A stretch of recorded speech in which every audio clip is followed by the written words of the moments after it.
அட்வென்ச்சரஸாக இங்கே வெளியே போகலான்னு சொல்லி என் ஒய்ஃப் கேட்டப்ப சரி போகலாமேன்னு சொல்லி நான் கூட்டிகிட்டு வந்த இடம் தான் பாலக்காட்டில் இருக்கிற தோனி ஃபால்ஸ்.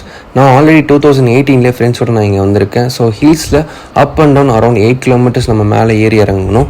ஸோ 8 கிலோமீட்டர்னு சொன்னால் வராமல் போயிடுவாங்களே சொல்லி சின்னதாக ஒரு பொய் சொன்னேன். கொஞ்சம் தூரம் போகணும், அப்புறம் வாட்டர் ஃபால் வரும்னு சொல்லி நான் கூட்டிட்டு வந்துட்டேன். வந்ததுக்கப்புறம் தான் தெரியும் 8 கிலோமீட்டர் சொல்லி அவங்களும் ஷாக் ஆகிட்டாங்க. ஒரு வழியாக நானும் அவங்களை கன்வின்ஸ் பண்ணிட்டு எல்லாருமே போகிறாங்க நம்மளும் போகலான்னு சொல்லிட்டு கொஞ்சம் கொஞ்சமாக நாங்களும் ரெஸ்ட் எடுத்து ஒரு வழியாக மேலே ஏறிட்டோம். நீங்கள் இந்த ஃபால்ஸ் விசிட் பண்ண பிளான் பண்ணுறீங்க அப்படின்னா இங்கே 2 பேட்ச் தான் அலோவ் பண்ணுறாங்க. 10:30 and 1:30 அப்படிங்கிற டைமிங் மட்டும்தான் அலோவ் பண்ணுறாங்க. So 120 rupees per person charge பண்ணுறாங்க.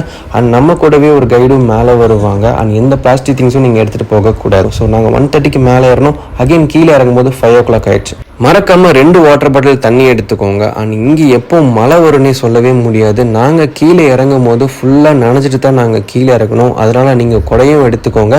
செப்பல் போட்டுட்டு மழையில் நனைஞ்சிட்டு கீழே இறங்குறதுக்கு நான் ரொம்பவே கஷ்டப்பட்டுட்டேன். அதனால் நீங்கள் ஷூ